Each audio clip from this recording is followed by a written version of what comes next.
시청자 여러분 안녕하십니까. 이영풍 TV입니다. 트럼프 미국 대통령이 낙방할 것이다. 떨어질 것이다.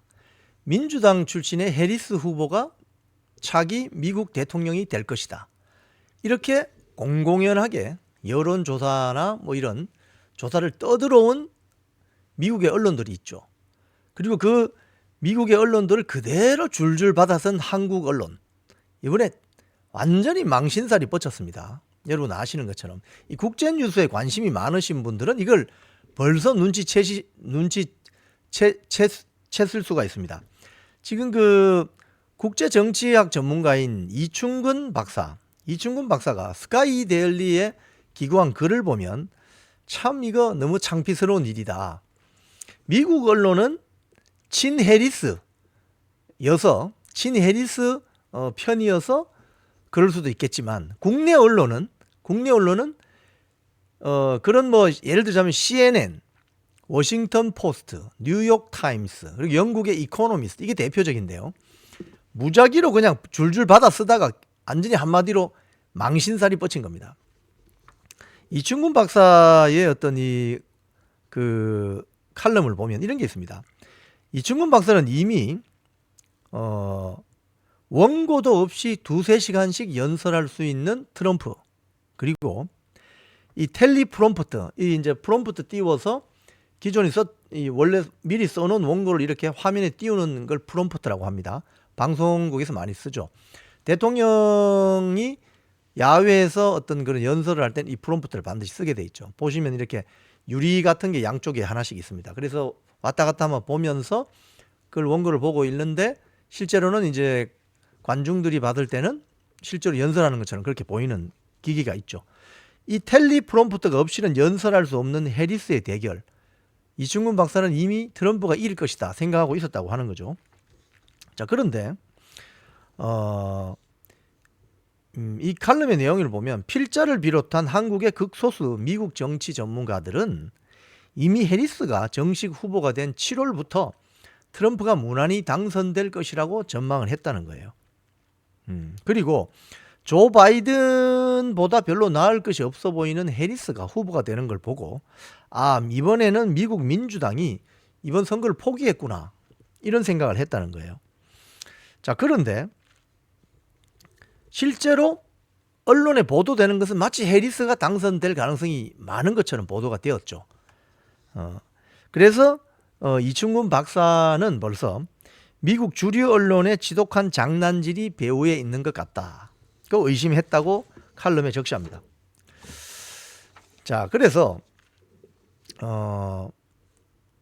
이게 이제 그 선거 과정에서 이제 해리스가 나타나는 과정을 보면 바이든이 너무 그 고령의 어떤 그런 문제점들이 지적이 되어서 해리스로 갈 것 같았는데 전 대통령 오바마가 며칠 동안을 정당한 절차를 거쳐서 민주당 후보를 뽑아야 한다며 해리스 지지를 거부하며 버텼다는 거예요. 그래서 미국 공화당의 선거 전략가들은 익히 예상한 대로 미국의 거대한 정치 기계, 폴리티컬 머신이 언론이라는 거죠. 해리스를 민주당 후보로 선정했다. 미국의 소위 주류 언론이 총동원되었다. 그래서 갑자기 해리스가 미국인의 신데렐라, 미국 민주당의 잔다르크로 둔갑했다는 거예요. 이 주류 언론이 이렇게 만드는 건 어려운 일이 아니죠. 그리고 미국의 주류 언론들이 지난 8월부터 해리스가 트럼프를 압도하고 있다. 이런 여론조사를 막 해서 보도해서 보통 시민들을 그냥 융단 폭격해버렸다. 그리고 해리스는 검사 출신이죠. 그래서 이 검사 출신 해리스가 범죄자인 것 같은 트럼프를 잡아넣을 것이다. 이런 식으로 포장이 되었다고 하네요. 미국 주류 언론의 대표는 워싱턴 포스트 그리고 뉴욕 타임스죠. 그리고 방송은 CNN이 있습니다.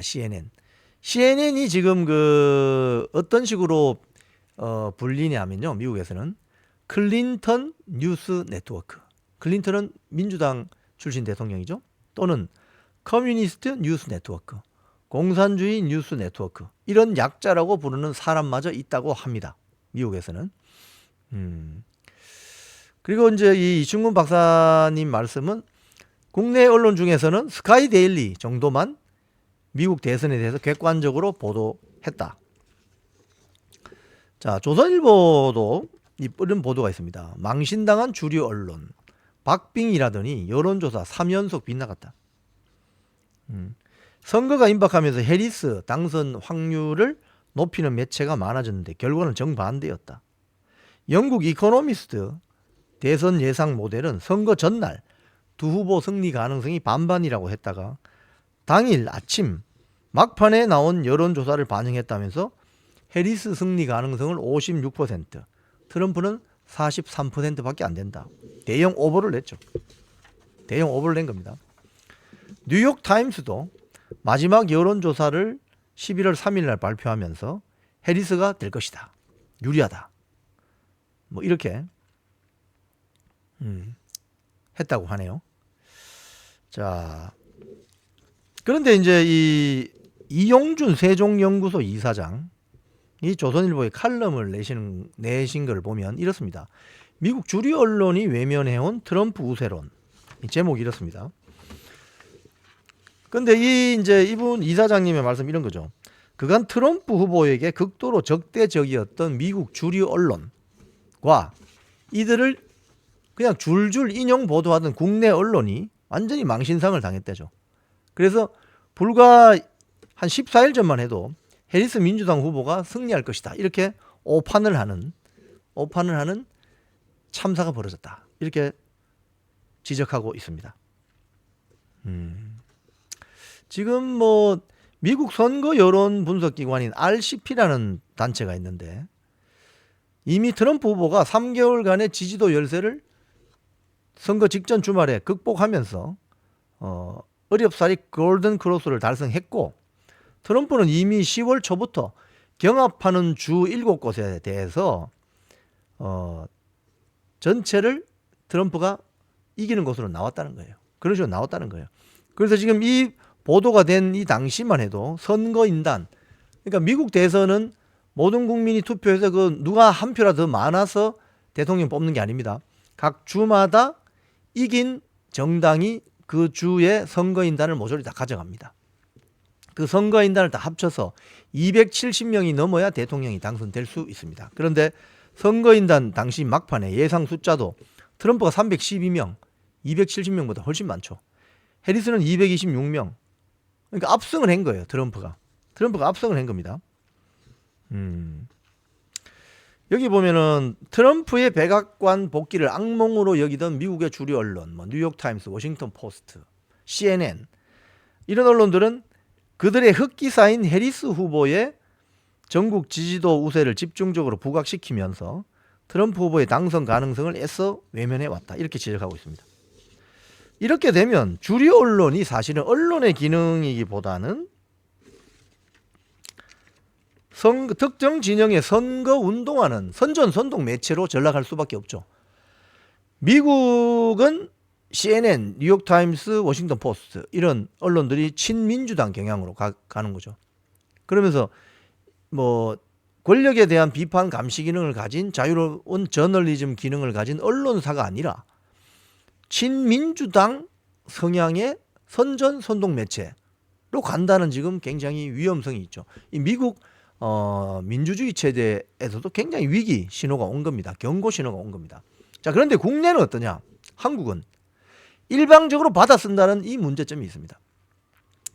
지금 CNN 말고 폭스뉴스라는 또 지상파가 있어요. 폭스뉴스는 인용을 잘 안 합니다. 제가 근무했던 KBS에서도 CNN 방송은 국제부에서 받아서 써요. 근데 폭스뉴스는 받아서 쓰지 않아요. 그러니까 폭스뉴스가 무슨 이야기를 하는지 국내 시청자들은 알 수가 없죠. KBS에서 받아 쓰질 않으니까. 예를 들자면 뭐 BBC, NHK, 뭐 CCTV 심지어 그리고 아시아 태평양 방송연맹이라는 ABU에서 들어오는 많은 소식들이 있습니다. 그런데 유독 미국의 폭스뉴스, 이번에 그 폭스뉴스 같은 경우는 트럼프 당선을 지지도 했지만 예측을 했잖아요. 이런 뉴스는 잘 반영이 안 된다는 거예요. 이게 지금 문제입니다. 그래서 이 엉터리, 미국 대선 결과를 엉터리로 예측한 이 미국의 주류 언론 또 문제지만 이걸 일방적으로 줄줄 받아 쓰고 있는 대한민국의 주류 언론, 이것도 한꺼번에 엉터리라는 거예요. 지금까지 이영풍 TV였습니다.